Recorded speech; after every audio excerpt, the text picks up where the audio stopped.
Assalamualaikum teman-teman. Waalaikumsalam. Udah pada hadir kan semuanya ini? Alhamdulillah.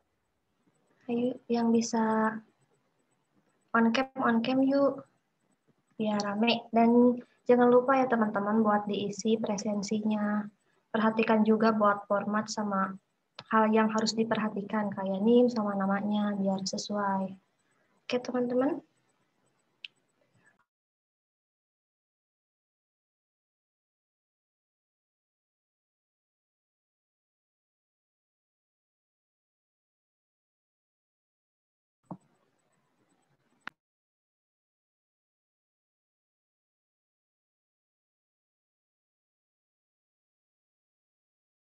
Buat para penyajinya udah pada masuk?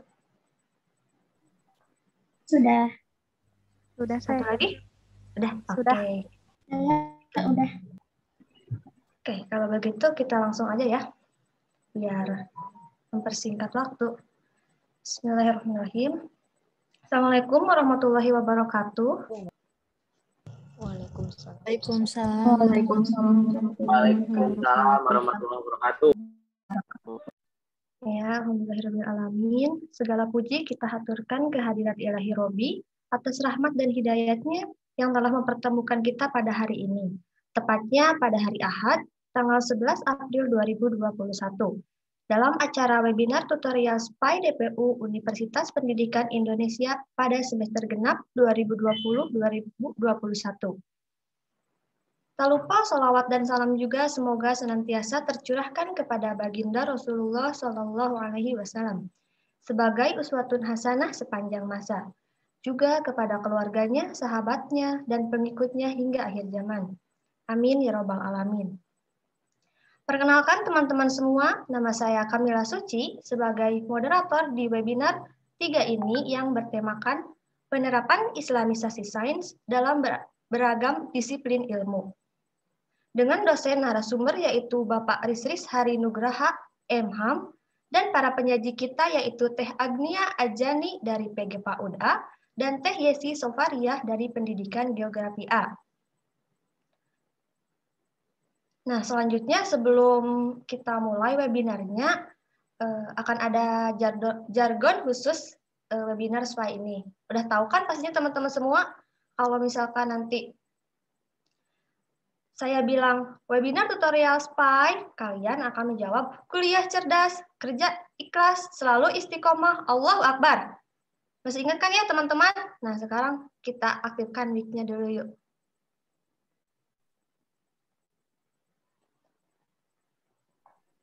Udah siap kan? Yuk. Webinar tutorial SPY. Kuliah cerdas, Istiqomah, Allahu Akbar. Mantap semuanya. Alhamdulillah ya, meskipun cuma sedikit yang ikut, tapi semoga semuanya yang ikut webinar ini tetap semangat. Nah sekarang, mari kita langsung lanjutkan saja ya ke acara selanjutnya, yaitu penyajian materi dari para penyaji kita. Nah yang pertama akan dibawakan oleh Teh Agnia Ajani dari PG PAUD-A. Mangga kepada Teh Agnia, dipersilakan. Ya. Bismillahirrahmanirrahim. Assalamualaikum warahmatullahi wabarakatuh. Segala puji bagi Allah, Rabb semesta alam. Dengannya kita menyembah dan dengan juga kita meminta pertolongan dalam segala urusan di dunia dan di akhirat. Sholawat dan salam untuk tercurah untuk seorang utusan kita yang mulia yaitu Nabi Muhammad Shallallahu Alaihi Wasallam, kepada keluarganya dan juga sahabatnya radhiyallahu anhum. Kemudian teman-teman sekalian, pembahasan kita siang ini yaitu adalah mengenai penerapan Islamisasi sains dalam beragam disiplin ilmu. Yang dikaitkan dengan jurusan saya yaitu jurusan PG PAUD atau Pendidikan Anak Usia Dini. Nah, di salah satu cabang sains itu kan ada embriologi. Nah, ilmu ini itu mempelajari mengenai tumbuh kembang janin di dalam rahim. Janin sendiri adalah makhluk yang sedang mengalami proses tingkat tumbuh dalam kandungan. Selain itu, janin juga dalam pendidikan anak usia dini dimasukkan di dalam fase sebelum kelahiran atau prenatal. Nah,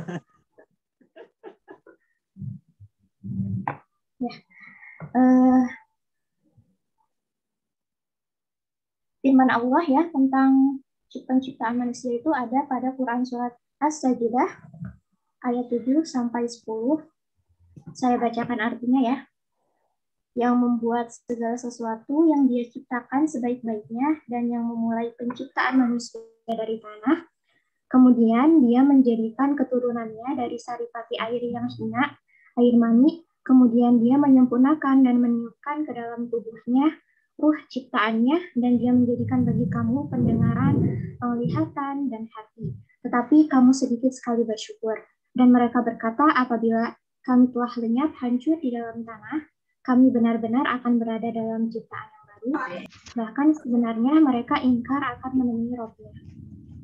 Kemudian ada juga firman Allah yang lain tentang penciptaan manusia, yaitu pada Quran surat Al-Mu'min ayat ke-67, yang artinya, dialah yang menciptakan kamu dari tanah, kemudian dari setetes air mani, sesudah itu dari segumpal darah, kemudian dilahirkannya kamu sebagai seorang anak. Kemudian kamu dibiarkan hidup supaya kamu sampai kepada masa dewasa. Kemudian dibiarkan hidup lagi sampai tua. Di antara kamu ada yang diwafatkan sebelum itu. Kami perbuat demikian supaya kamu sampai kepada ajal yang ditentukan dan supaya kamu memahaminya. Nah, kita masuk ke dalam tahapan perkembangan janin. Jadi, setelah terjadi pembuahan yang ditakdirkan oleh Allah Azza wa Jalla hingga proses menjadi seorang anak, mulailah sang ibu mengalami perubahan-perubahan di dalam rahimnya. Nah, Rasulullah Shallallahu Alaihi Wasallam dalam satu hadis sahih bersabda, ini saksi bahasan kita yang teman-teman lihat.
Teh Agnia ada?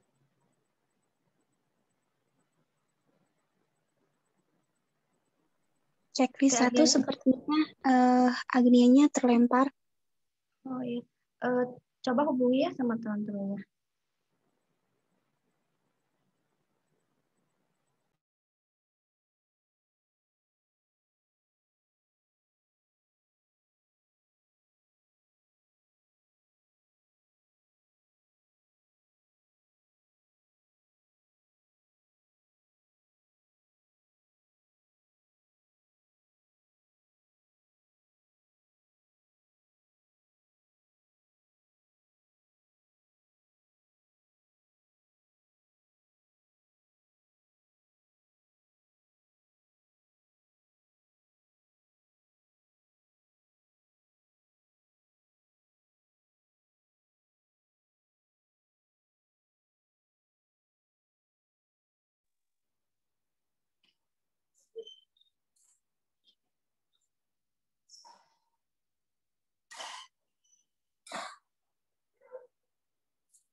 Teh Agnia, apakah sudah hadir?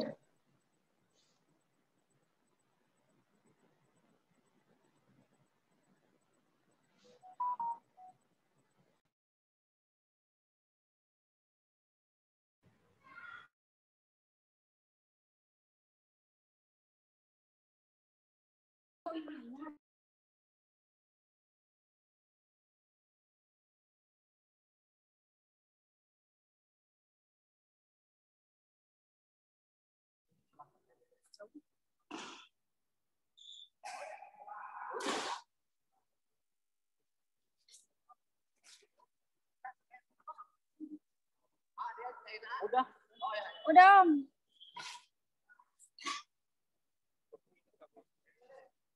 Bisa. Halo, Teh Agnia belum ada?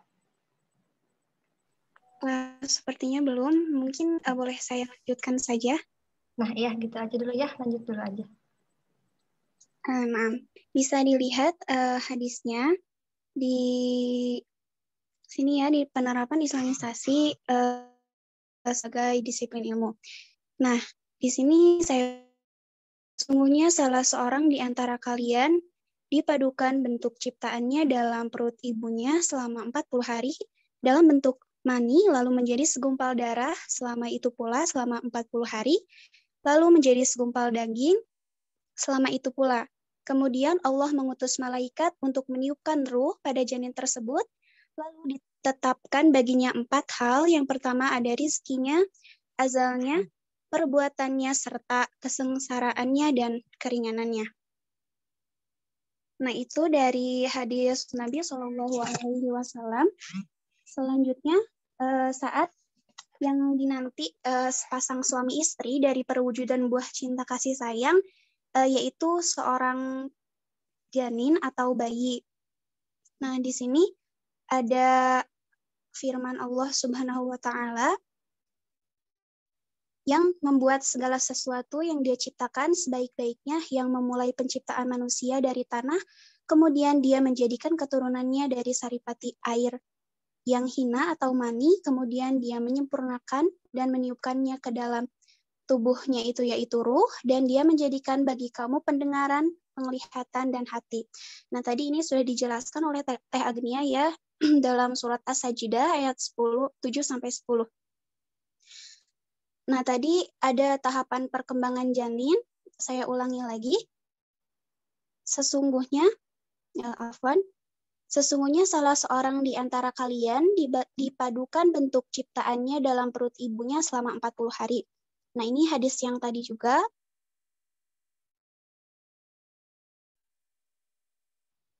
Kalau dilihat dari tinjauan PGPAUD ya untuk perkembangan anak, disebutkan pula bahwa pada kehamilan antara 8 sampai 10 pekan, pembuluh darah janin mulai terbentuk dan alat-alat modern seperti alat perekam jantung bayi atau elektrokardiografi untuk bayi sudah bisa digunakan, yaitu juga USG. Kemudian dapat diketahui juga sedini mungkin apakah jantung bayi sudah berdenyut atau belum.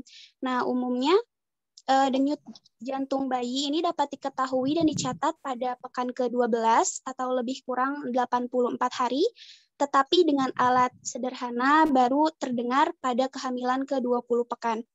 Kira-kira umur 140 hari. Nah, dibuktikan bahwa kira-kira pada kehamilan 10 pekan, 70 hari sudah mulai terbentuk sistem jantung dan pembuluh darah.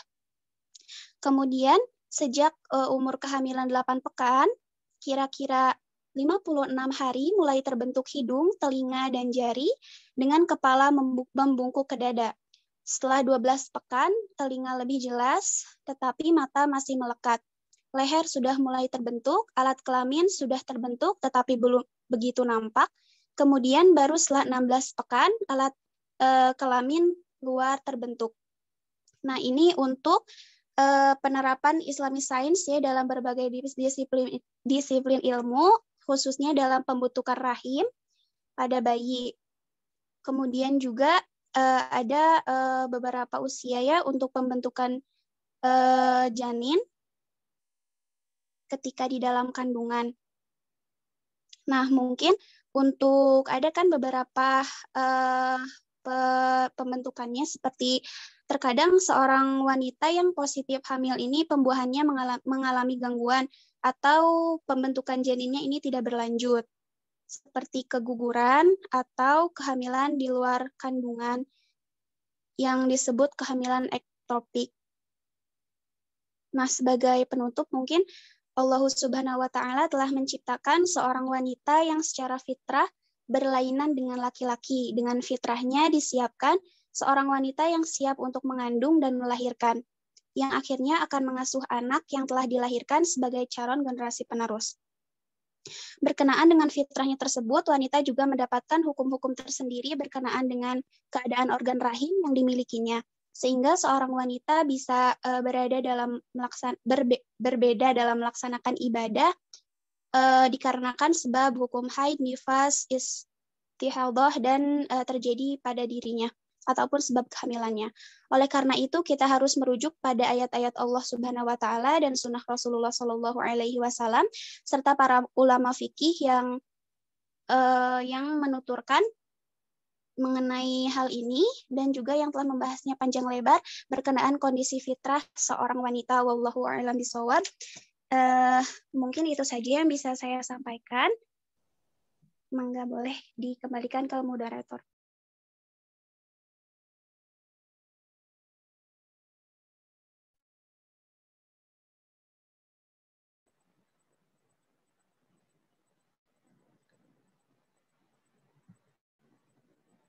Oke, terima kasih tadi Teh Lilis ya.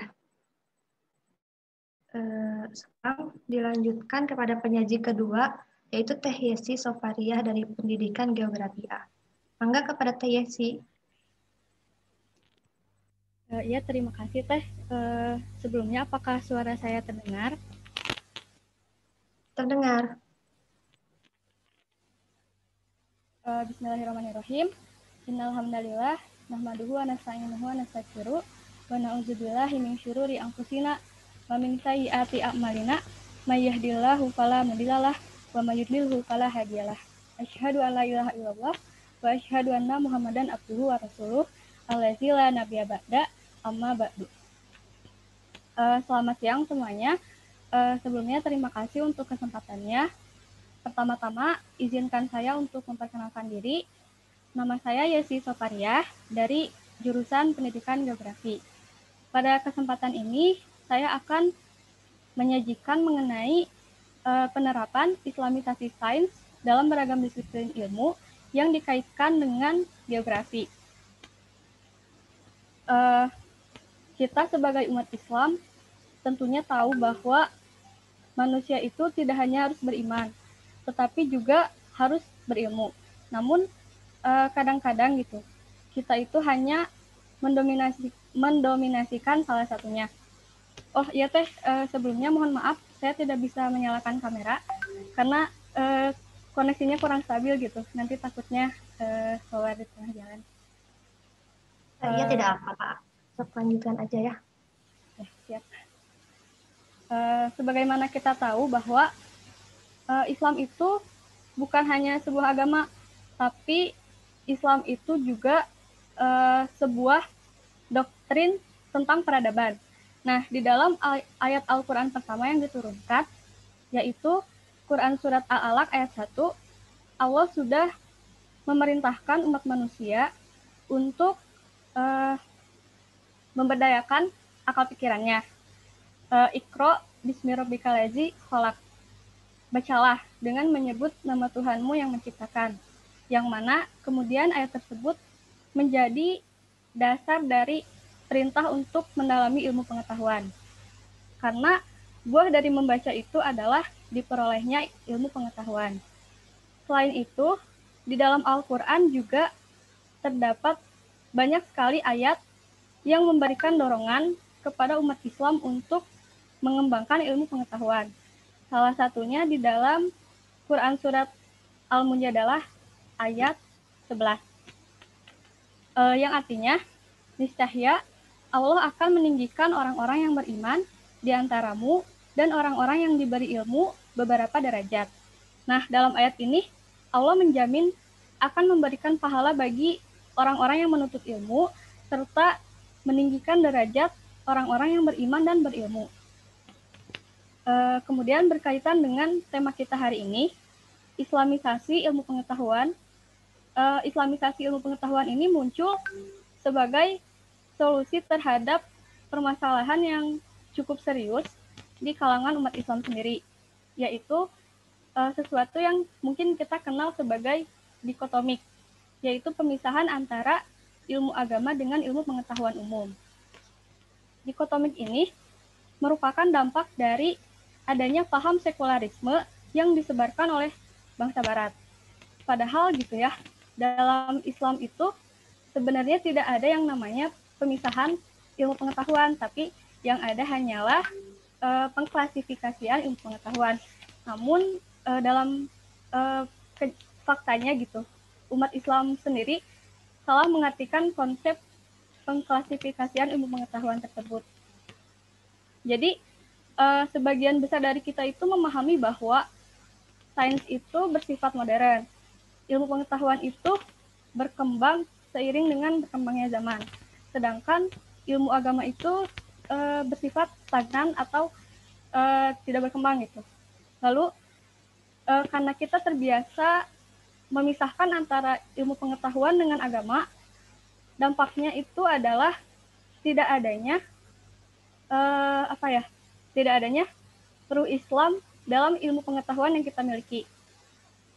Ada banyak tokoh yang mencetuskan tentang penerapan Islamisasi sains. Salah satunya yaitu Ismail Roji Al-Faruqi. Nah, menurut beliau, Islamisasi ilmu pengetahuan itu adalah membangun relevansi antara nilai-nilai Islam dengan masing-masing disiplin ilmu modern. Kita sebagai umat Islam gitu ya, meyakini bahwa Al-Quran itu selain sebagai pedoman hidup, tapi juga dapat menjadi sumber ilmu. Nah, di dalam Al-Quran itu terdapat banyak petunjuk yang berkaitan dengan ilmu, termasuk geografi. Di dalam PPT sudah saya tampilkan, ada 3 contoh fenomena geografi yang disebutkan di dalam Al-Quran. Yang pertama yaitu yang paling kiri dalam Quran Surat Al-Imran ayat 190 yang berbunyi Inna fi khalqis samawati wal ard, sesungguhnya dalam ciptaan langit dan bumi, waqtilafil laili wan nahar, dan silih bergantinya siang dan malam, la ayatil liulil albab, terdapat tanda-tanda kebesaran Allah bagi orang-orang yang berakal.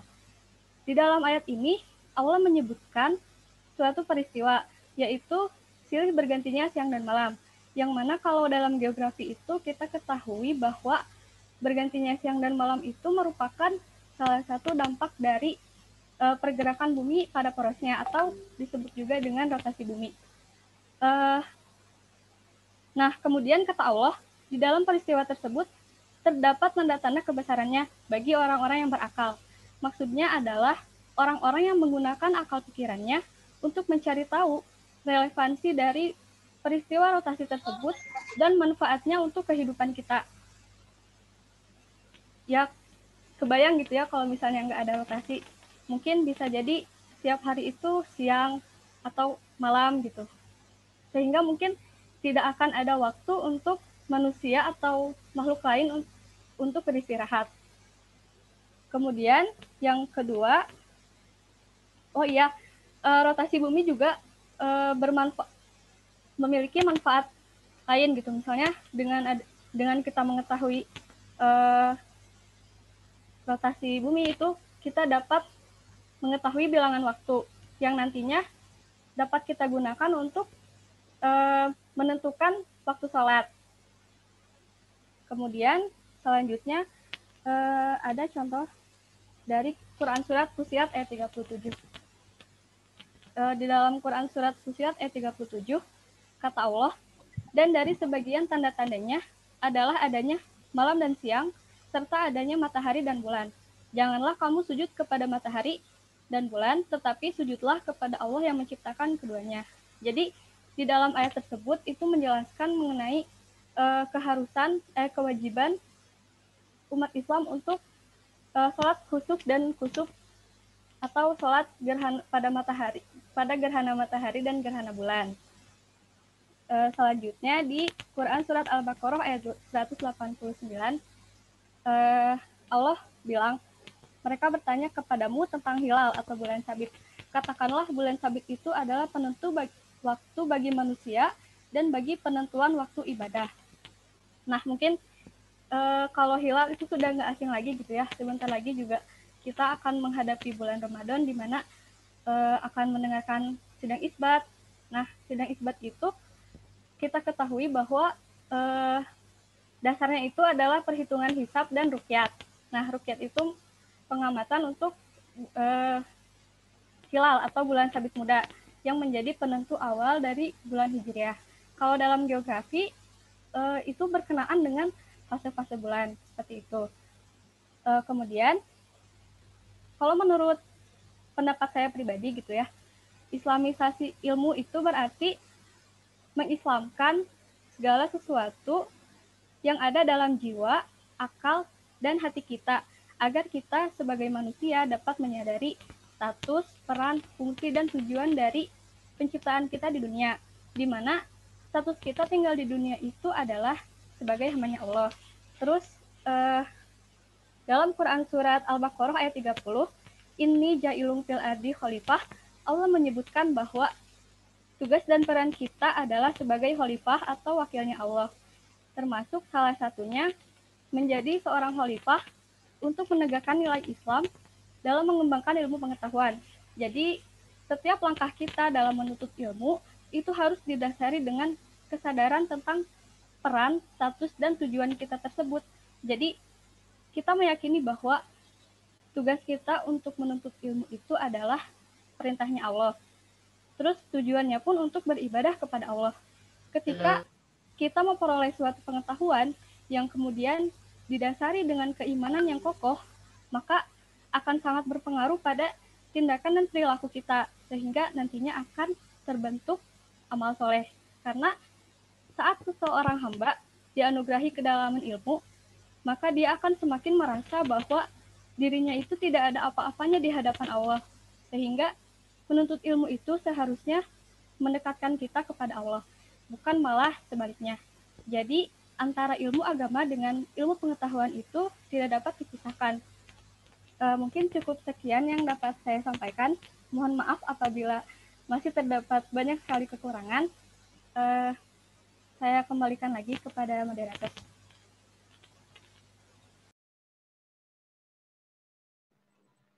Baik, terima kasih kepada dua penyaji kita yang sangat hebat ini ya. Nah, alhamdulillah para penyaji sudah menyampaikan materi ataupun argumennya mengenai penerapan Islamisasi sains dalam beragam disiplin ilmu. Nah, berarti sekarang kita lanjut aja ya ke sesi diskusi. Mangga kepada peserta yang ingin bertanya atau mengumpulkan pendapatnya, silahkan dipersilahkan ya, silahkan bisa lewat mic atau di kolom chat. Dan jangan lupa sebutkan nama, NIM, dan prodinya. Yuk, ditunggu yang mau nanya. Bismillahirrahmanirrahim. Apakah terdengar suara saya? Iya, terdengar.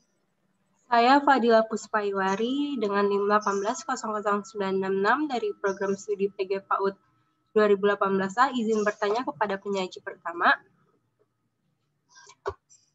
Ada apa saja yang harus kita lakukan terhadap janin yang masih di dalam kandungan? Terima kasih.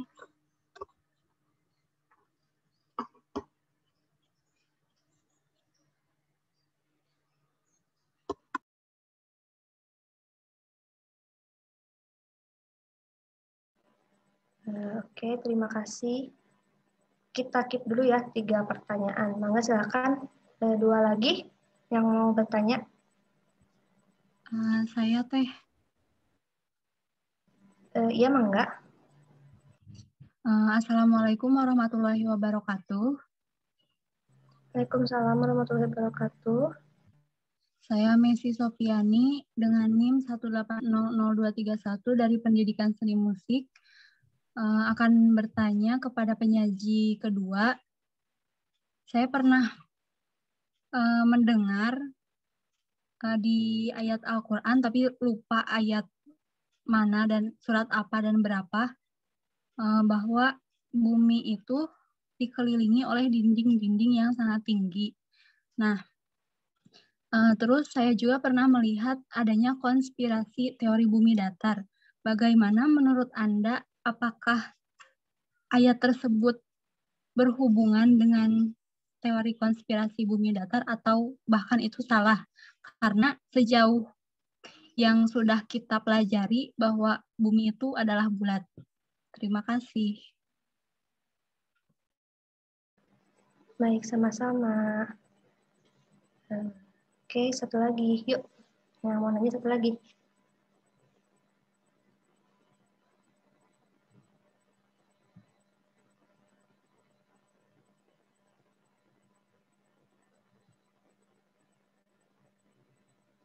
Ada lagi gak yang mau nanya?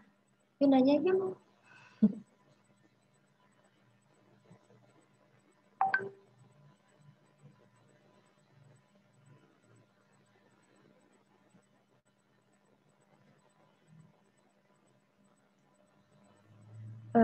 Atau gimana, penyaji mau dijawab dulu? Boleh. Baik, silahkan. Ya, sebelumnya mohon maaf ya tadi keluar terus, qadarullah sinyalnya jelek sekali di sini. Baik, saya akan menjawab pertanyaan dari saudari Fadilah. Bagaimana adab terhadap janin ya? Jadi sebelumnya kita lihat dulu definisi dari janin tersebut.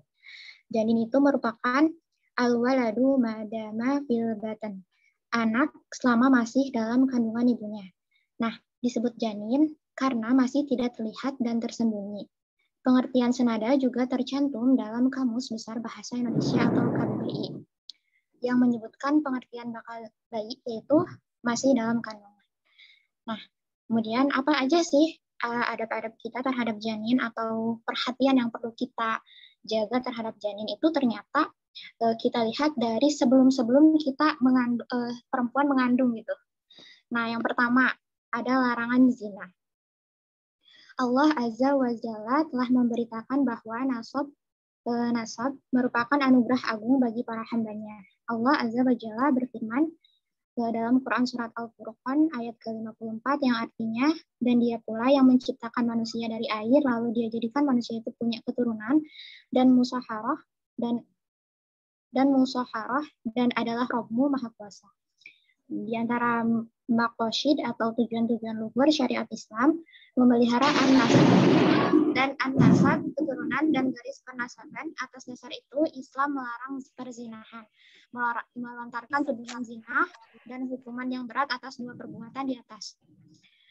Ketetapan ini ditujukan untuk memelihara garis pernasaban janin, sebab di antara efek negatif perzinahan adalah bercampur baurnya nasab jabang bayi lantaran benih tersemai dalam hubungan yang tidak syar'i, dan Islam telah menetapkan jabang bayi yang akan lahir kelak tidak mempunyai ayah. Kemudian yang kedua, perintah memilih calon ayah yang sholih atau ibu yang sholihah. Jadi kita sebelum berniat ingin memiliki keturunan, harus pilih dulu bakal calon gitu, ayah atau ibu untuk anak kita kelak nanti yang soleh atau sholihah. Nah, ini termasuk adab juga ya terhadap janin. Di antaranya Rasulullah Shallallahu Alaihi Wasallam bersabda, pilih-pilihlah tempat untuk mani kalian. Hadis riwayat Ibnu Majah yang disahihkan oleh Albani dalam Sahih Sunan Ibnu Majah. Nah, kaum pria tidak boleh terkecoh oleh penampilan wanita yang menarik atau menjadikan pesona penampilan sebagai bahan utama menentukan pilihan istri. Rasulullah Shallallahu Alaihi Wasallam telah menjelaskan standar dalam memilih istri dengan bersabda, wanita dinikahi karena 4 perkara. Yang pertama karena hartanya, kemudian status sosialnya, kemudian kecantikannya, dan kemudian agamanya. Carilah wanita yang mempunyai agama, maka engkau akan beruntung. Hadis riwayat Al-Bukhari dan Muslim. Nah, kemudian ada juga seorang anak selain membutuhkan seorang ibu yang sholihah, juga membutuhkan keberadaan bapak yang soleh. Di sini letak kewajiban keluarga dan wali wanita. Mereka hendaknya tidak menikahkan putrinya dengan lelaki mana saja yang maju meminangnya. Ini sesuai dengan Rasulullah Shallallahu Alaihi Wasallam yang berkata, jika datang kepada kalian lelaki yang kalian ridhoi agama dan akhlaknya, maka nikahkanlah. Jika tidak, akan terjadi fitnah di dunia dan kerusakan yang besar. Nah, kemudian yang ketiga, ini perhatian Islam terhadap kesehatan ibu dan janinnya. Ibu yang sedang mengandung akan mengalami kondisi berat, begitu juga di waktu persalinan dan pasca persalinan saat menyusui jabang bayinya. Allah Azza wa Jalla berfirman dalam Quran Surat Al-Ahqaf ayat 15, kami perintahkan kepada manusia supaya berbuat baik kepada dua orang ibu bapaknya, ibunya mengandungnya dengan susah payah dan melahirkannya dengan susah payah pula. Nah, kemudian penundaan pelaksanaan hukum haid atau hukum haid bagi wanita hamil. Perhatian Islam terhadap janin juga dapat diketahui melalui penundaan pelaksanaan hukum haid yang harus dialami oleh seorang wanita hamil, baik disebabkan ia murtad, membunuh, atau berzina sampai ia melahirkan bayi dan selesai dari nifasnya. Begitu pula hukuman yang dijalani berupa jild atau pukulan. Wanita hamil tidak boleh dijilid sampai ia melahirkan dan tidak boleh dirajam sampai ia melahirkan. Ia diberi tempo sampai masa nifasnya berakhir. Ini sesuai dengan perkataan Ibnu Hajar rahimahullah. Ijma' ulama telah terbakukan menyatakan wanita hamil karena zina padahal sudah menikah, ia tidak dikenai rajam sampai melahirkan. Nah, kemudian ada juga yang berikutnya, kewajiban menafkahi istri yang hamil yang diceraikan. Sudah diketahui bersama, seorang wanita yang menjadi istri lelaki, maka biaya hidupnya ditanggung oleh suami berdasarkan firman Allah Azza wa Jalla. Dan kewajiban ayah memberi makan dan pakaian kepada para ibu dengan cara ma'ruf. Quran Surat Al-Baqarah ayat 233. Yang berikutnya, penetapan denda atas orang yang menyebabkan keguguran janin.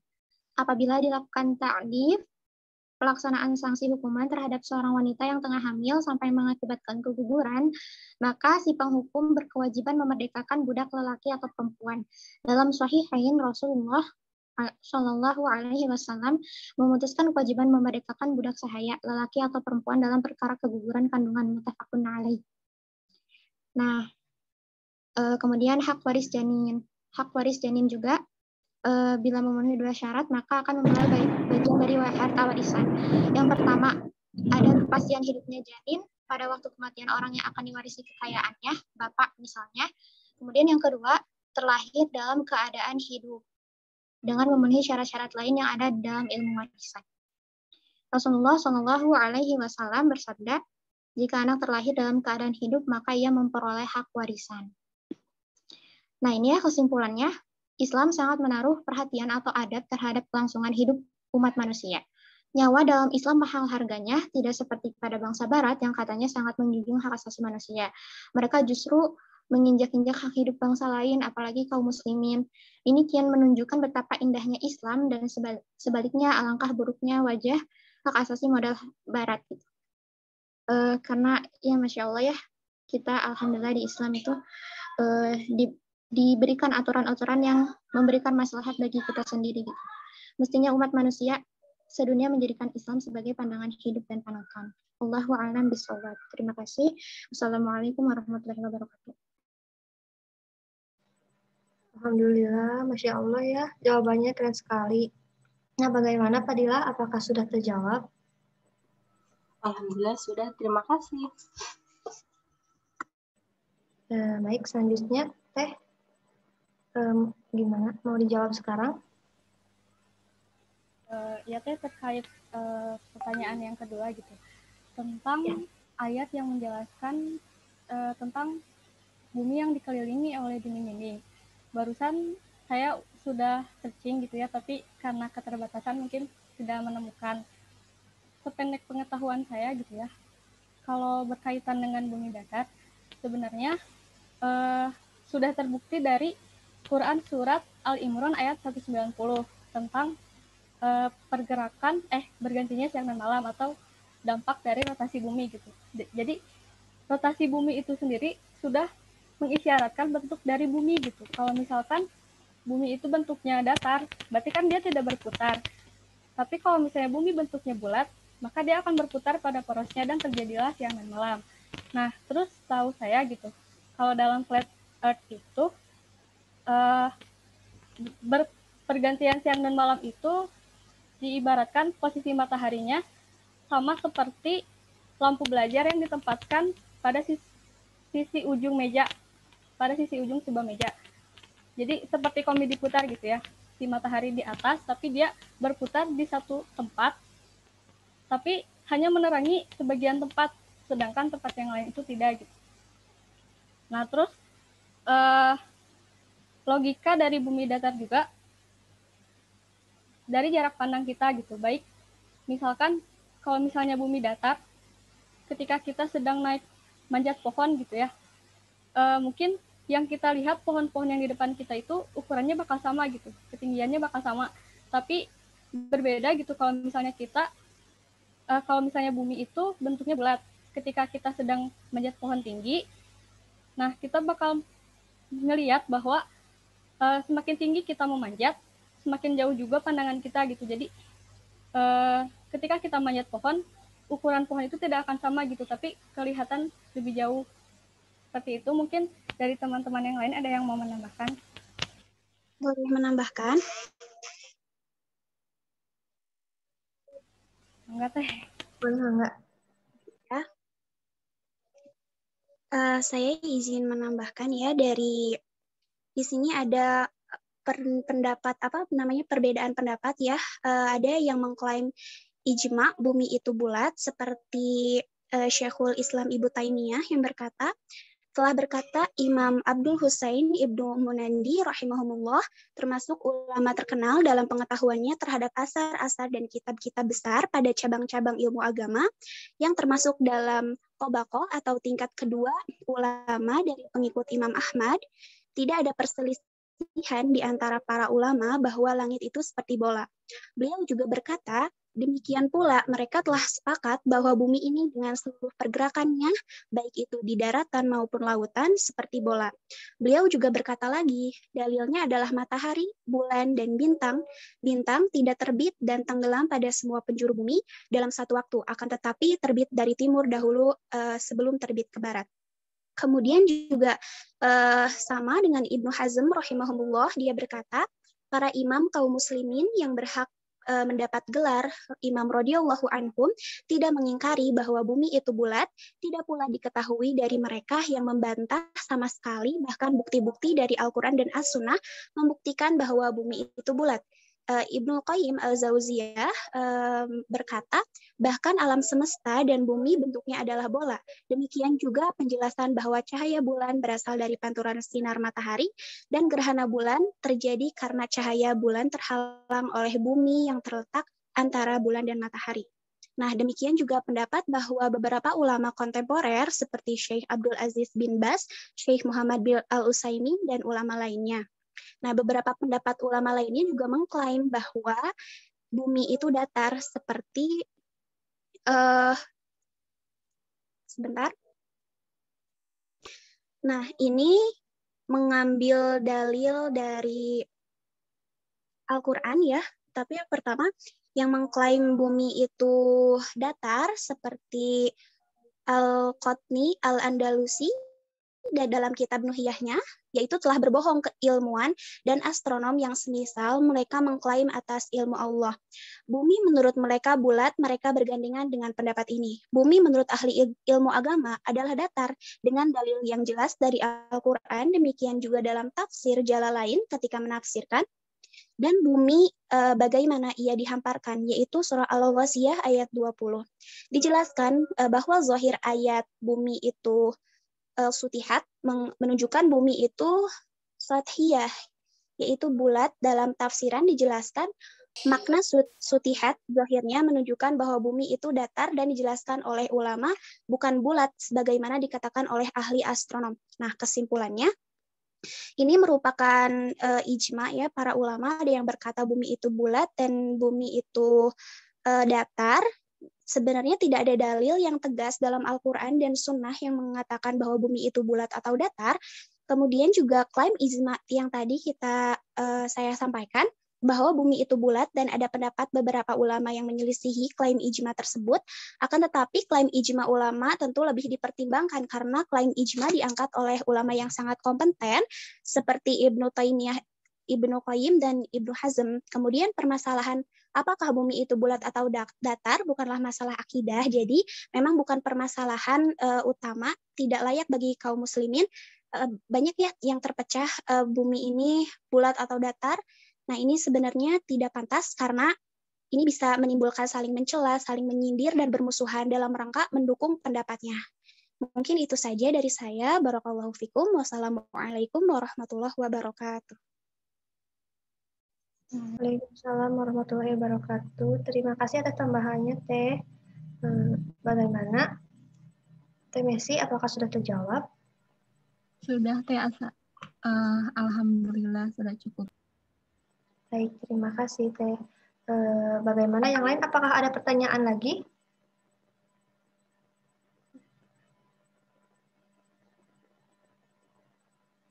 Apabila tidak ada pertanyaan lagi, Tanya Teh, boleh? Ya, mangga. Izin memperkenalkan, nama saya Natasha Mauli dari Pendidikan Akuntansi 2018 kelas B. Ini berhubungan dengan pertanyaan yang kepada penyaji 2 ya Teh. Seiring kemajuan zaman, sebuah ilmu pengetahuan itu sangat penting dan juga untuk menunjang kehidupan manusia dan banyak tantangan yang harus kita hadapi. Seperti halnya adanya ilmu pengetahuan yang mengenal sains dan juga ilmu agama. Nah, banyaknya pandangan dan doktrin agama yang tampak bertentangan dengan teori sains modern kemungkinan akan menimbulkan terjadinya konflik antara agama dan juga sains. Nah, bagaimana contohnya seperti tadi teori bumi datar dan juga bumi bulat gitu. Bagaimana cara kita menyikapinya atau memahaminya agar tidak terjebak pada pembenaran di satu sisi, baik itu sisi agama maupun sisi sainsnya, dan tidak menyalahkan di salah satu sisinya. Terima kasih, Kak.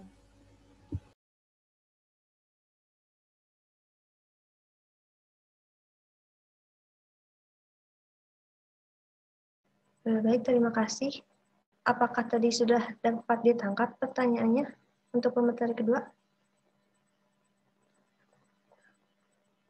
Teh punten bisa tolong disederhanakan lagi gitu. Soalnya ini tadi sempat putus-putus. Nah, ya. Baik, jadi ini berhubungan dengan yang sebelumnya tentang teori bumi datar maupun teori bumi bulat gitu ya, adanya ilmu pengetahuan yang menyatakan dalam ilmu sains maupun dalam ilmu agamanya. Nah, bagaimana gitu cara kita menyikapinya atau memahaminya agar tidak terjebak pada pembenaran di salah satu sisinya, baik itu sisi agama maupun sisi sainsnya, dan tidak menyalahkan di salah satu sisinya. Terima kasih.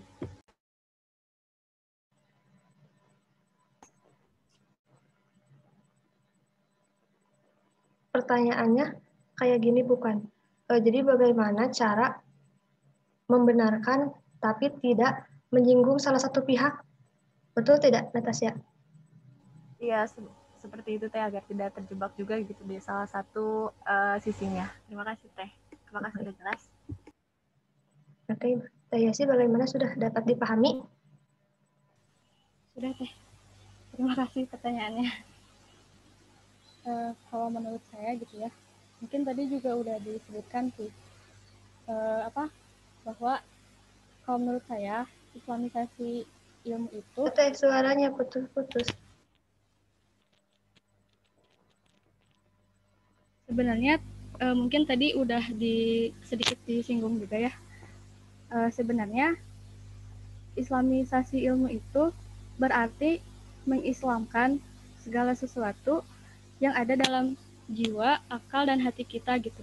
Jadi bagaimana caranya supaya kita enggak terjebak itu ya, kita perkokoh iman dalam diri kita gitu. Kita yakinkan, seyakin-yakinnya bahwa tujuan kita hidup di dunia itu untuk mencari ridhonya Allah gitu. Jadi ketika kita menuntut ilmu, maka harus didasari dengan keimanan yang kokoh gitu. Jadi ketika semakin ilmu kita bertambah, semakin bertambah pula keimanan dalam diri kita. Karena tadi sudah saya sebutkan gitu ya, ketika seorang hamba dianugerahi kedalaman ilmu, maka dia akan merasa bahwa dirinya itu tidak ada apa-apanya di hadapan Allah gitu. Jadi ketika kita menuntut ilmu itu harus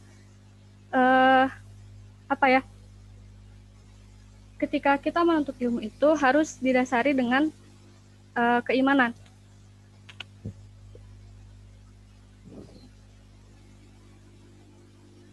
Jadi menuntut ilmu itu sudah seharusnya gitu. Menuntut ilmu itu mendekatkan kita kepada Allah, bukan malah sebaliknya.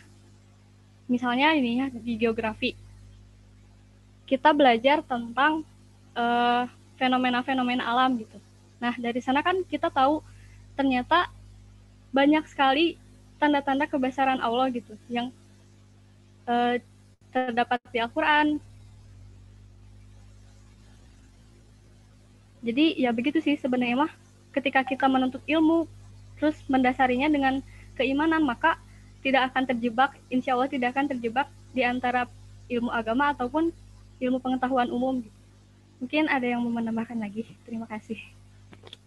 Izin menambahkan.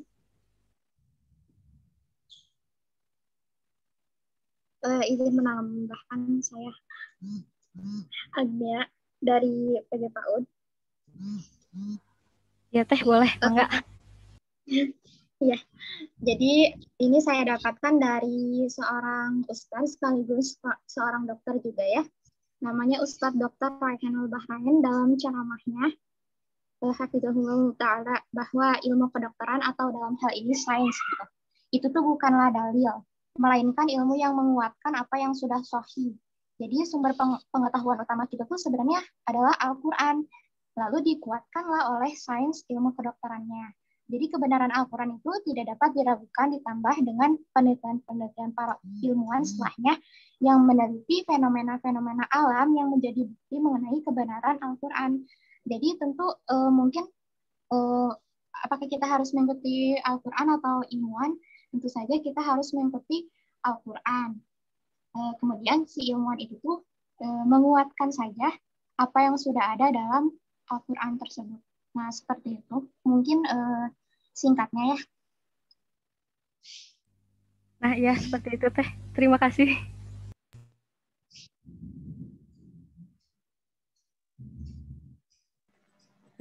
Nah, bagaimana? Natasha sudah terjawab belum? Cukup Teh, terima kasih. Oke. Bagaimana? Adakah yang mau bertanya lagi? Jika tidak, kita lanjut saja ya ke acara yang selanjutnya.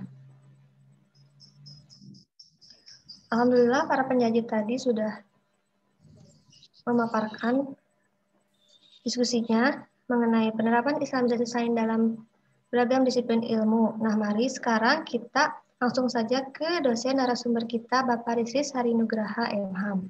Mangga kepada Bapak, saya persilahkan. Baik, terima kasih. Panitia ini pas bagian saya pas habis lagi apa namanya baterai Bluetooth-nya. Tapi masih terdengar gak ini? Masih terdengar Bapak. Ya, mudah-mudahan terdengar ya. Karena kalau tidak ini yang sebelah habis, yang sebelah lagi lagi. Yang saya hormati para panitia, para pengurus, yang saya hormati juga para mahasiswa yang berbahagia. Assalamualaikum warahmatullahi wabarakatuh. Dan alhamdulillah salatan wassalaman alhamdulillah, terima kasih banyak atas diskusi yang sudah disampaikan terkait penerapan ya Islamisasi ilmu dalam beragam disiplin ilmu. Tadi sudah banyak disampaikan oleh dua orang narasumber, terima kasih ya. Dan di sini terlihat ada ada wajah-wajah yang familiar ya, ternyata kayak bukan kayaknya emang bagian dari kelas yang biasa di Ampu ya, SPAI Advent kalau tidak salah ya, bukan ya, yang Jumat jam 7 itu ya, yang pengampunya Pak Dr. Udin juga. Di sini ada ketua kelasnya yang terlihat terus Kemal. Mohon maaf juga nanti apabila beberapa saat off-cam ya, suasananya memang sedang cuaca sedang mendukung dan memang panas karena hujan tidak ada, geludung di sana sini. Berbicara tentang geludung dan berbicara tentang petir, dan berbicara tentang petir juga nanti kalau bisa dikaitkan atau diteliti lagi itu ya di dalam agama juga dibicarakan, di dalam sains modern juga pastinya iya. Memang saya juga tidak tahu dari mana harusnya ini kita berbicara ya.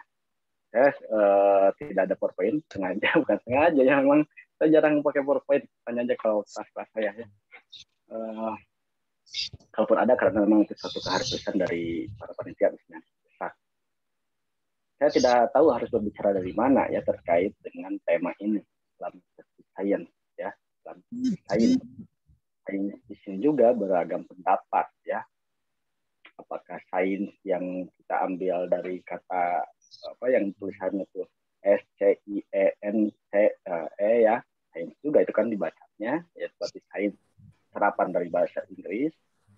Kemudian atau sains di sini juga ya, apakah yang bertolak belakang dengan humaniora ya, yang selain katakan eksak ya, sains juga kan itu ya. Nah, ketika kita berbicara tentang Islamisasi juga, jadi bagaimana proses ya kan Islam plus isasi ya, artinya itu adalah proses ya, sosialisasi ya, proses memberikan pengertian sosial atau gimana ya. Kalau dulu saya waktu KKN ya ada neonisasi ya. Orang-orang yang KKN itu ya karena lagi musimnya penggunaan kata isasi sehingga program untuk memberikan lampu penerangan di jalan aja jadi istilahnya itu neonisasi ya, pengneonan ya di jalan raya atau di jalanan gang. Jadi berbicara tentang Islamisasi saya juga, apalagi saya dikasih batasan ya daripada panitia itu kan batasannya story itu di dalamnya harus ada tentang filsafat, harus ada tentang hakikat pengetahuan itu bagaimana, dan pengetahuan itu sendiri seperti apa ya. Memang kalau dulu ini adalah bagian dari filsafat semuanya ya. Ini juga dari bagian dari pemikiran-pemikiran atau tokoh-tokoh pemikiran.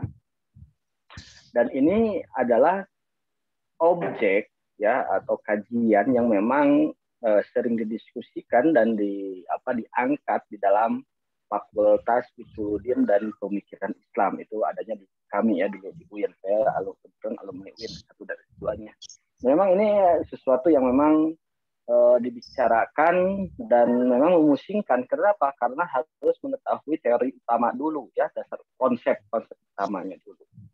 Kalau tadi banyak juga dari yang PG PAUD itu banyak mencuplik tentang misalkan Mbak Raihana, kan dia kan dari Jogja juga ya, orang dokter di Jogja yang memang memberikan juga fasilitas gratis dalam pengobatannya, bercanda juga dan misalnya kemudian juga yang pengutipannya ada Ibnu Hazm, ada Ibnu Taimiyah dan lain halnya.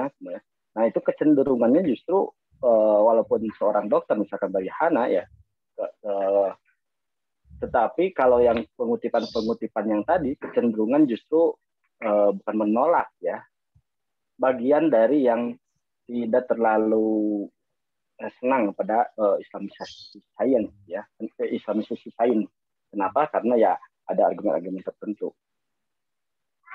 Ini makanya saya kembali lagi kepada tadi. Saya bingung dari mana dulu ya, tapi nggak apa-apa, kita berbicara saja, ngobrol saja yang saya sampaikan apa yang saya diucapkan saja ya. Nah, pengetahuan dari pengetahuan. Pengetahuan secara sederhana sebetulnya mencari apa yang ingin diketahui. Saya berhenti dulu ya ngobrolnya ya. Pengetahuan, sesuatu yang ingin diketahui kan demikian ya. Tahu. Saya tidak tahu kemudian melakukan proses-proses pencarian, proses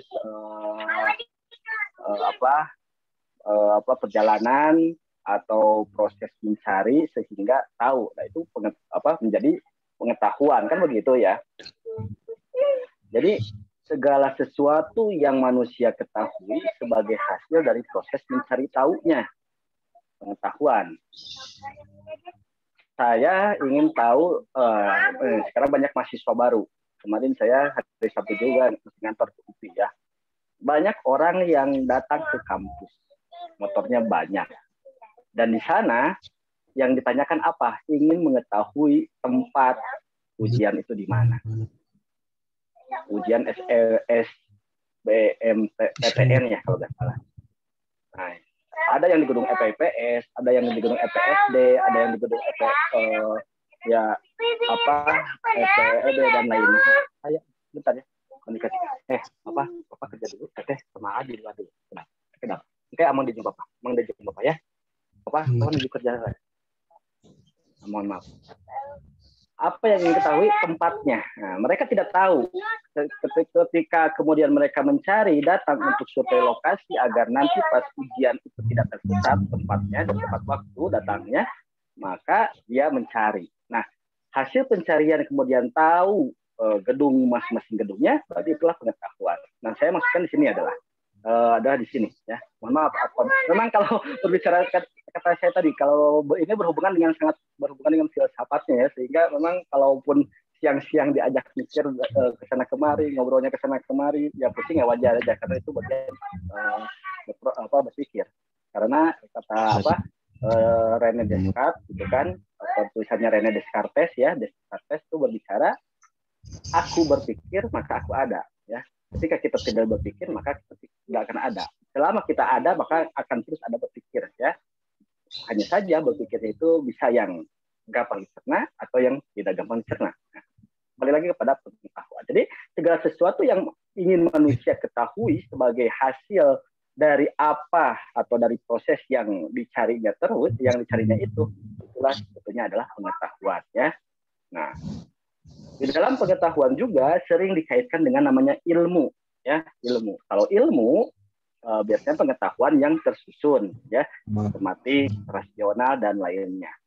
Ya, pengetahuan lebih cenderung kepada empiris ya, pengalaman indera, pengalaman panca indera dan lainnya. Ya. Sedangkan ya ilmu ya memang harus dirasionalkan dan cara berpikirnya pun terukur ya, tertata. Kalau pengetahuan bebas ya, tidak terukur, tidak tertata juga cara liarnya. Nah, ada kata-kata menarik. Ketahuilah apa yang kamu tahu. Ketahuilah apa yang kamu tahu dan ketahuilah apa yang tidak kamu tahu. Dalam hal ini yang disampaikan adalah tahu di sini ya, tahu di sini belum berarti lengkap pengetahuannya. Sehingga harus terus dicari pengetahuan itu. Apalagi orang-orang yang belum kamu ketahui atau kita ketahui ya, atau apalagi orang-orang atau kita atau kalian yang belum sama sekali tahu tentang pengetahuan itu. Maaf, jadi banyak tentang karena ngobrolnya pengetahuan dulu akhirnya ke sana kemari. Begitu ya. Oke, itu ke pengetahuan, kemudian ilmu. Nah, kita katakan juga bahwasanya apa sebetulnya hakikat pengetahuan, kan? Hakikat pengetahuan itu seperti apa? Kalau yang hakikat pengetahuan juga tidak bisa langsung secara tiba-tiba langsung kita sebutkan. Kenapa?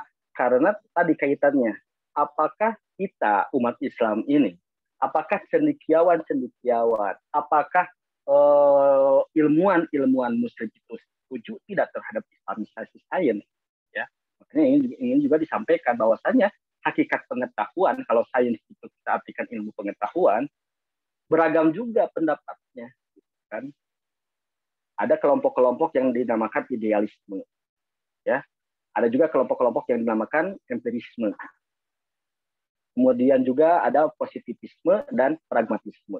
Masing-masing kelompok paham kelompok tersebut tentu berbeda, ya.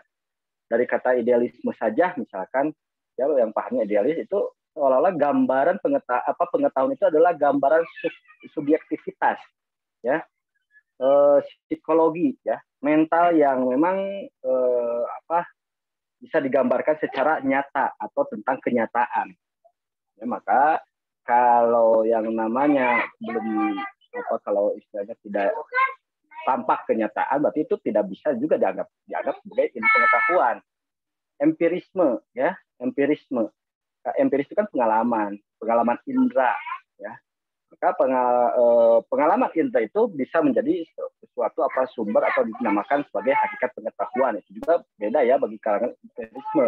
Kemudian positivisme. Kalau positivisme artinya itu hampir dekat-dekat dengan orang-orang rasionalisme. Artinya apa? Kita beragama itu kan dogma, ya, itu dogma. Ya, kita sholat dogma, kita percaya kepada Tuhan itu dogma, kita percaya kepada gaib itu dogma, ya, dogma yang diajarkan kepada kita. Nah, bagi positivisme, agar dinamakan atau hakikat pengetahuan itu bisa dimaksudkan jika dogma yang kita terima itu sesuai dengan apa? Dengan kenyataan atau dengan fakta, ya, dengan fakta yang ada, sehingga bisa dikatakan itu ilmu pengetahuan. Nah, kemudian beda lagi dengan pragmatisme. Hakikat pengetahuan bagi kelompok pragmatisme tentunya yang namanya pragmatis, ya. Orang pragmatis kan instan, ya. Bagaimana pengetahuan itu bisa dirasakan manfaatnya secara langsung, kan? Atau manfaat praktisnya. Nah, kalau kita berbicara dulu masalah ini belum sisi sains. Ya, nanti siapa Kak Teh Kamila, ya, yang sebagai moderator, cut saja kalau saya sudah habis, misalkan Pak waktunya sudah habis, langsung saja stop, ya. Jangan sampai saya mendolimi Anda dan mahasiswa yang lainnya, ya, dengan banyaknya waktu yang dipakai. Nah, pragmatisme, ya.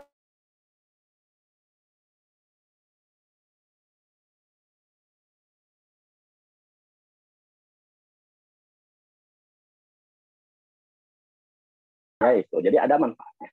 Oke, saya akui pengetahuan, tentu kita juga mau ke kelompok masuknya itu kan cenderungnya bukan masuknya, ya. Jangan, tidak usah juga kita menjadi bagian dari sebuah yang menganut atau mengagung-agungkan kelompok tertentu, ya, isme tertentu. Apakah kita kecenderungannya kepada idealisme ataukah kecenderungannya empirisme dan sebagainya, ya. Itu tentang hakikat pengetahuan.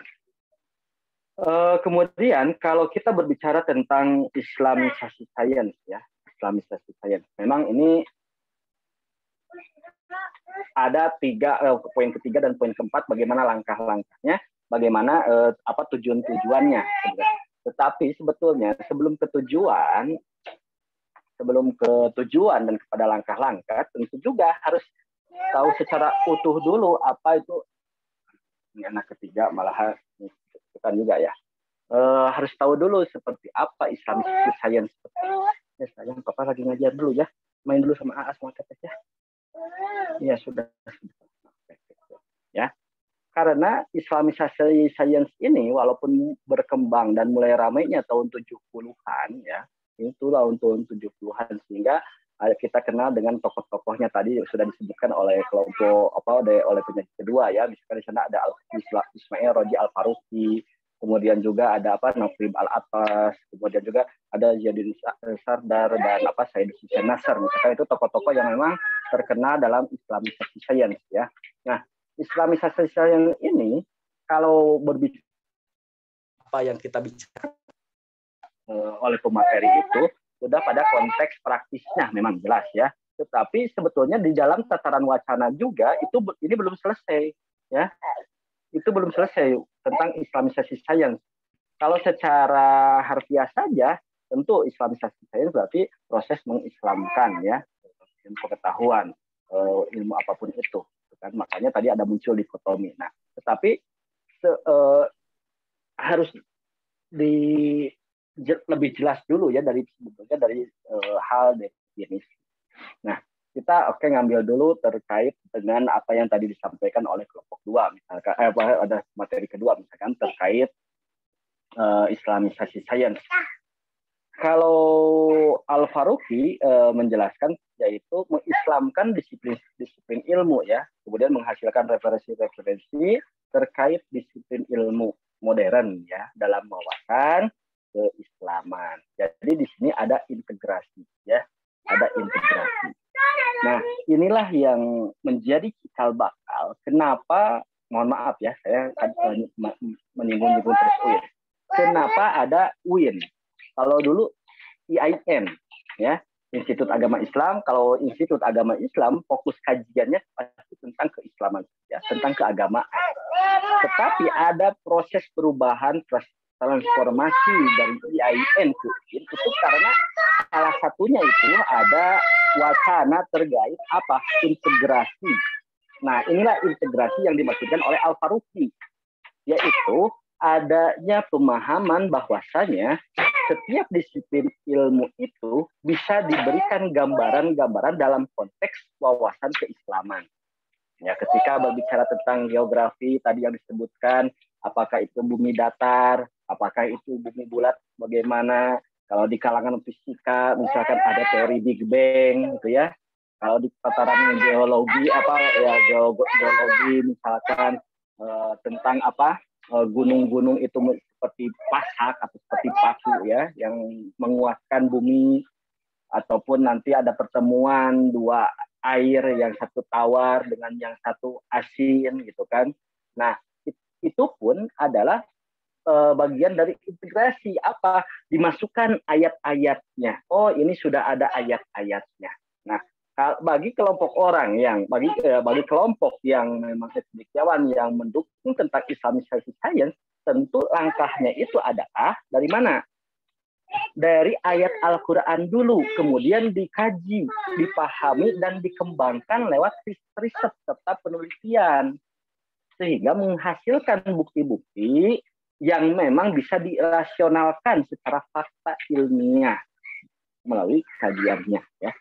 Oke, nah makanya misalkan itu bedanya kaum muslimin dengan yang lainnya, orang intelektual muslim dengan yang lainnya, atau ulama-ulama dulu. Jadi mereka itu baca dulu ayatnya.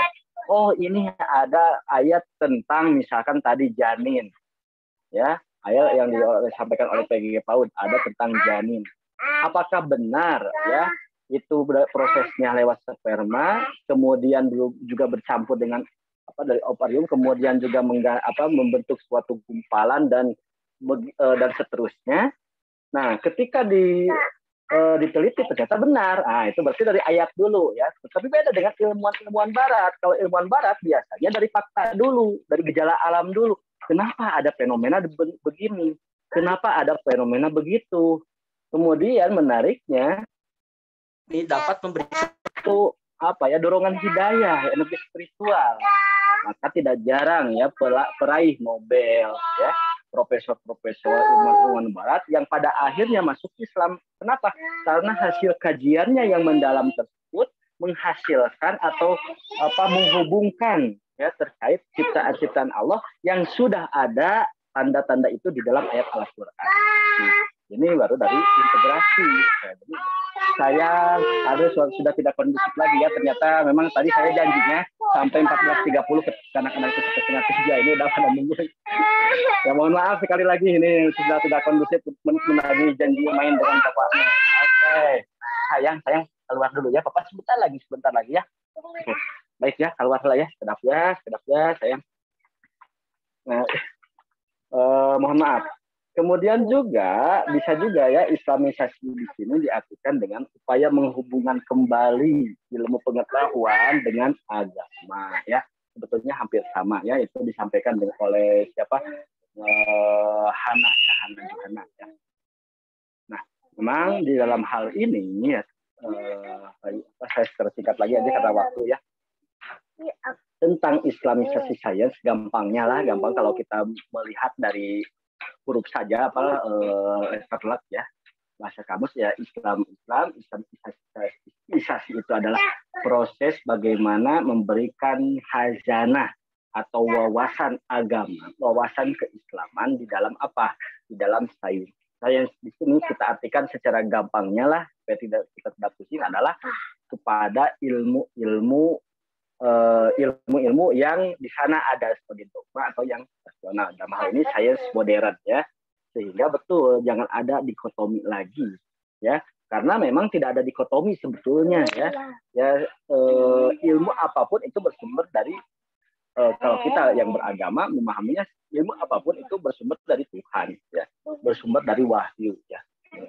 Hanya saja memang ada yang bisa secara praktis atau ada yang bisa dirasionalkan dan ada yang tidak. Nah, dalam hal yang tidak itu bagian dogma kita ya, doktrin kita, dan bagian yang bisa dirasionalkan itulah sains ya, sains modern. Nah, sains modern bagaimana itu diberikan wawasan-wawasan keislaman. Nah, yang kita kenal sekarang memang belum banyak ya, keilmuan-keilmuan, belum banyak disiplin ilmu yang bisa diberikan wawasan keislaman. Dalam artian belum dipraktekkan. Bisa sih bisa, tetapi belum dipraktekkan ya. Nah, tugas kita adalah bagaimana islamisasi terhadap disiplin. Ini ada yang di musik. Di dalam kita juga kan diajarkan ya. Saya kan S1 di bahasa sastra Arab, S2 di ilmu bahasa Arab. Nah, di sastra Arab itu diajarkan tentang bagaimana membuat ya kalau di dalam musik itu ada not ya atau yang lainnya. Makanya di dalam di dalam ini juga ada ya. Kalaupun mau juga misalkan di dalam administrasi ya, hal pengadministrasian di dalam Al-Qur'an juga sudah berbicara kan tentang bagaimana seseorang yang berarti pendidikan ya, administrasi lain tentang pengadministrasian muamalah dalam hal perbankan misalkan ya, yang hutang itu harus dicatat dan lainnya. Geografi tentu banyak ya, orang-orang ayat-ayat membicarakan. Nah, semuanya bisa seperti itu. Nah, Anda sebagai pendidik, sebagai PAUD, jadi sini ada bisa memasukkan atau memberikan konten-konten yang sifatnya dapat memberikan ketauhidan dapat menunjukkan ketauhidan kepada Allah. Dapat memberikan bahwasanya Islam itu seperti ini melalui apa? Melalui ya materi-materi yang biasa diajarkan di ya, tentang mengenal Tuhan ya, tentang mengenal seperti apa agar misalkan otak yang tumbuh kembang pada usia sekian ya bisa diberikan atau diajarkan terkait konsep ketuhanan misalkan, tetapi tidak sulit untuk diterimanya, artinya mudah diterima. Itu juga bagaimana? Seperti saya mengajarkan misalkan anak saya ini, memang agak-agak sulit dan memang susah diterima ketika kita berbicara tentang Allah. Allah itu apa? Nanti kan pertanyaannya nanti tiba-tiba ke zatnya Allah kan, itu juga nanti akan wah, nanti kalau kita analogikan, kita ilustrasikan, nanti kita gawat juga kan. Nah, itu mungkin itu saja ya. Memang sekali lagi saya ngobrolnya kemana-mana terkait ini, terkait tema sekarang. Tadi yang saya sampaikan di awal, memang berbicara tentang Islamic Science, apalagi di dalamnya ada pengetahuan, hakikat pengetahuan, apalagi harus dibumbui dengan nilai-nilai filosofi, artinya berbicara tentang filsafat, tentunya susah untuk dimengerti. Terakhir, tujuan Islamisasi Sains berarti upaya membangun paradigma keilmuan ya yang berlandaskan nilai-nilai ajaran Islam. Sekali lagi, Islamisasi sains berarti upaya membangun paradigma keilmuan yang berlandaskan nilai-nilai ajaran Islam yang hakiki ya, baik pada ontologisnya, aksiologisnya, dan epistemologisnya. Dan itu diajarkan atau dipelajari dalam bidang filsafat. Ya, Anda nanti tinggal melaksanakan saja. Nah, orang-orang yang berpikir tentang ini adalah biarkanlah orang-orang filsafat. Agar apa? Anda tidak dipusingkan dengan istilah aksiologinya, Anda tidak dipusingkan dengan istilah ontologinya, gitu kan? Dan Anda juga tidak dipusingkan dengan istilah epistemologinya. Demikian, mohon maaf untuk banyak salah dan kehilafan dan kurang berkenan mungkin apa yang saya sampaikan. Saya ucapkan mohon maaf. Terima kasih atas segala perhatian dan partisipasi Anda semua. Menjelang puasa, saya juga mohon maaf mungkin bila mana beberapa saat yang lalu ataupun sekarang ada sesuatu yang kurang berkenan di hati Anda ya. Semoga Anda dapat menjalankan ibadah puasa dengan baik, menyambut Ramadan dengan penuh gembira, dan selamat menjalankan ibadah saum pada bulan Ramadan yang hari ini akan kita laksanakan. Demikian dan sekian, lagi terima kasih. Mohon maaf, saya kembalikan kepada moderator. Assalamualaikum warahmatullahi wabarakatuh. Waalaikumsalam warahmatullahi wabarakatuh. Baik, terima kasih. Alhamdulillah. Terima kasih kepada Bapak Rizky Sari Nugraha MA yang telah menyampaikan materi yang sangat luar biasa mengenai penerapan Islamisasi sains dalam beragam disiplin ilmu. Nah, berikut saya bacakan kesimpulannya, yaitu Islamisasi merupakan ilmu pengetahuan yang berarti memberikan khazanah mengenai Islam dan ilmu pengetahuan modern dengan cara menyusun dan membangun ulang sains sastra dan sains-sains pasti alam dan memberikan dasar dan tujuan-tujuan yang konsisten dengan Islam. Dan tujuan dari Islamisasi sains adalah berupaya memecahkan masalah-masalah yang timbul karena perjumpaan antara Islam dengan sains modern sebelumnya, atau akibat dikotomi antara ilmu pengetahuan dengan agama yang dipengaruhi oleh paham sekuler atau Barat. Nah, tujuannya juga yaitu membangun paradigma Islam berdasarkan nilai-nilai Islam. Mungkin cukup kesimpulan dari saya. Akhirnya kita menuju di penghujung acara, yaitu penutupan. Alhamdulillahirrahmanirrahim. Rangkaian acara webinar tutorial SPAI DPU Universitas Pendidikan Indonesia semester ganjil 2020-2021 telah selesai. Marilah kita tutup acara ini dengan membaca hamdalah bersama-sama. Alhamdulillahirrahmanirrahim. Terima kasih kepada teman-teman, terutama kepada Bapak, atas banyak ilmu yang telah didapatkan. Saya, Kamila Suci, mohon undur diri teman-teman. Assalamualaikum warahmatullahi wabarakatuh. Waalaikumsalam warahmatullahi wabarakatuh. Untuk peserta jangan lupa ya mengisi presensi out-nya. Aku senang. Aku senang apa? Apa? Bapak mau bikin burit aja. Ya kan Bapak itu nulis.